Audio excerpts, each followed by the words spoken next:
Hi there folks, welcome to Dunsy's Guitar World. Today we're going to look at a vintage Yamaha. A vintage Yamaha, Dunsy, a vintage Yamaha motorcycle? No. A vintage Yamaha electric keyboard? No. A vintage Yamaha guitar? Could be. Indeed, we're going to look at a vintage Yamaha guitar. We're going to look at this 1979 Yamaha. Please do focus. The camera, not the audience.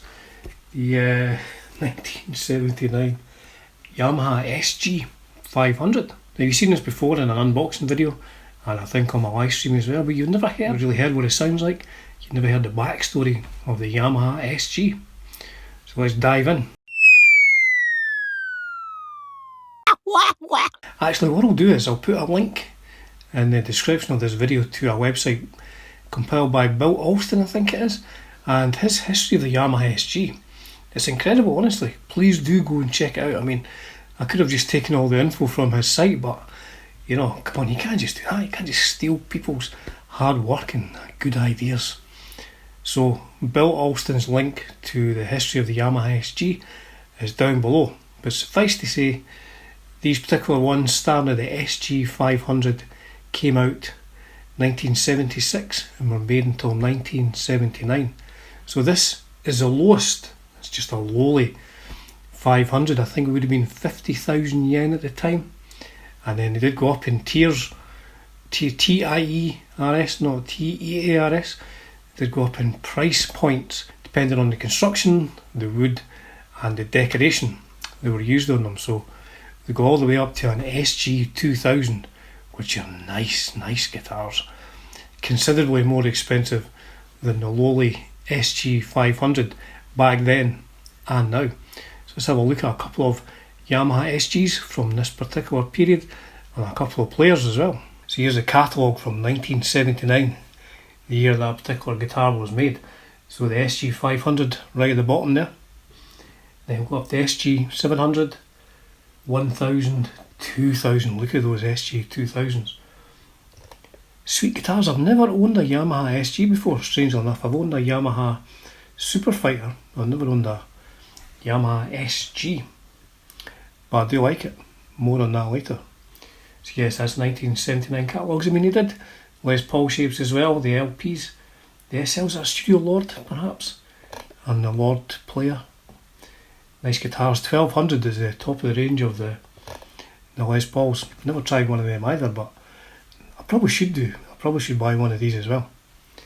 So that is the catalogue. Now I guess the most famous Yamaha SG player would be Carlos Santana. Dantana? The legendary Carlos Santana, who played an SG175 from I think 73, 74. So I mean, that is a heavily adorned guitar, and I think he wanted it heavier than what it was. Now I've never played one of these. I mean, let's look at the price of one of these days. So I'll have a look at this. So on Zen Market today, 27th of September 2022, if you did have to buy a Yamaha SG175, now I don't know if this is a reissue or not, perhaps, but it's only 8.5 million yen. A bargain at half that price, which into now the pound is tanking at the moment, but you would only need, in the UK, you'd only need £56,469.95 to buy this, what is a beautiful guitar, but an expensive guitar. So you would only need just over 56,000 UK pounds to buy this fine guitar. So yes, Yamaha SG175 as played by Carlos Santana. This next picture looks like he's just found out his guitar's worth just over £56,000. Now let's look at some other famous Yamaha SG players. Now I'm going on my time frame and my reference, which is early 80s heavy metal. There was not a lot of early 80s heavy metalers used Yamaha SGs. However, punkers used them. Jake Burns of Stiff Little Fingers, for example. Huge fan of Stiff Little Fingers. He played a Yamaha SG. Not sure it was his, maybe a 2000 or a 1000, not sure. Stuart Adamson from the Skids, Big Country, the late Stuart Adamson, played one. those are two guys that I know quite well, their styles quite well. And John McGeoch, my mate was a huge fan of John McGeoch, of Magazine, Susie and the Banshees, Pill, other things. Very influential guitar player. John McGeoch with two and a Marshall stack, by the looks of it. So Andy Taylor from Duran Duran. I remember, true story, I had a ticket to go and see Duran Duran in Edinburgh, maybe 1982 was it, or something like that, I can't remember. And I was going with a couple of girls I was at school with, and my mates were like, are you going to see Duran Duran? And I went, yeah. And I took pelters, as we say in Scotland. They were like, what, are you going to see Duran Duran? We're heavy metal fans, Dunsy. Are you going to see Duran Duran? So I sold my ticket, never saw Duran Duran. John Taylor used a Yamaha SG. So there's some famous Yamaha SG players. Now, I say that's my reference, my time frame. If you know of other people who played Yamaha SGs, please let me know in the comments and I will check them out. So on to my particular guitar. It's got a very comfortable neck shape. I do have to say, I will put the measurements of the neck shape and neck profile right here.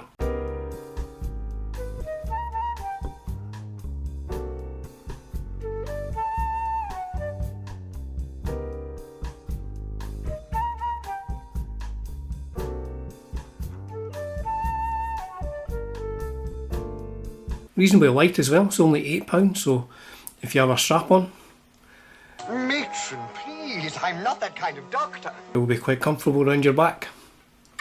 Frets, there is no fret end binding on the Yamaha SG500. I'm not sure if on the higher models, possibly there's fret end binding. There's a rosewood fingerboard and Asian mahogany, or Japanese mahogany body. Is it Agathis or something like that?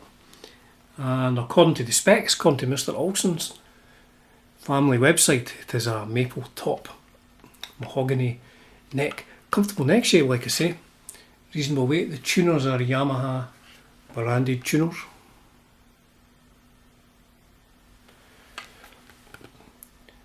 Sort of medium frets, I guess, and Yamaha pickups. Now I'll tell you what I was surprised about, these pickups. I don't know, I had it in my head for some reason that Yamaha SG pickups were, you know, really powerful, like super distortions or something, but these are only just over 7k. Strangely enough, I was quite taken aback, shocked by that. They sound very good though, but it's just to note that I did think these were going to be a lot more powerful. They're definitely vintage PAF sounding. They are a good sound. Now, the strangest thing about this guitar, I've fixed it now, put some photographs in here. The bridge saddles, getting there, bridge saddles. I mean, it's okay now, but when I first took out the box, the saddles were all mixed up. Like the tallest one was on the top E string, so whenever you tried to lower the action, and the lowest one was on the G string. When you load on the G string, whenever you tried to lower the action, G string was fretting out all the way up here. So I had to take the whole bridge to bits. It took ages to take all this to bits and then try and line the saddles up to match the contour of the radius of the fretboard. But it plays fine now, it plays really good now, but it was just the strangest thing, and it's like someone must have done that deliberately, and I can't think of any reason why you would do that unless you didn't like someone and they wanted to borrow your guitar to do a gig in front of 100,000 people, and you changed all the saddle heights and says, here's this really well playing guitar. And then they made a complete tit of it in front of 100,000 people. There's no reason I could think of why you do that. So I took the whole bridge to bits, put it back, and now plays really good. So the bridge and tailpiece, made by Yamaha Japan. When I got it, the frets were a bit rusty, needed a good clean. So I got a look at the frets before and after a little polishing.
you might have noticed in the video there, this is like the 1980 Aria Pro 2 that I have, the Flying V, where it's a set neck. It's glued in, but it also has a bolt, big screw holding in, located just inside the neck pickup cavity. Belt and braces approach. I guess you're not going to rip that neck out of there. So what does it sound like, Dunsy? You're asking. What does it sound like, Dunsy? Well, I recorded some samples, apart from the intro tune, obviously, which you could arguably say is rock. I recorded some sound samples through my Kemper with various gain stages starting reasonably cleanish, getting up to... Now what I always do is I always test a guitar by playing Armed and Ready by the Michael Schenker Group. If a guitar sounds good through an amp playing Armed and Ready, I'm buying it. So I did that, and also at the end I put in a couple of well-known punk tunes. I grew up a metal fan, but at the same time, 79, when we were getting into metal, punk was big as well. See, Stiff Little Fingers, love Stiff Little Fingers. So here are some sound samples of this fine Yamaha SG500 from 1979.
There you have it. Sounds good. Like I said, these pickups are not high output pickups, just over 7k.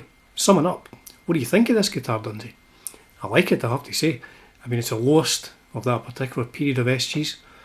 SG500 going all the way up to the SG2000.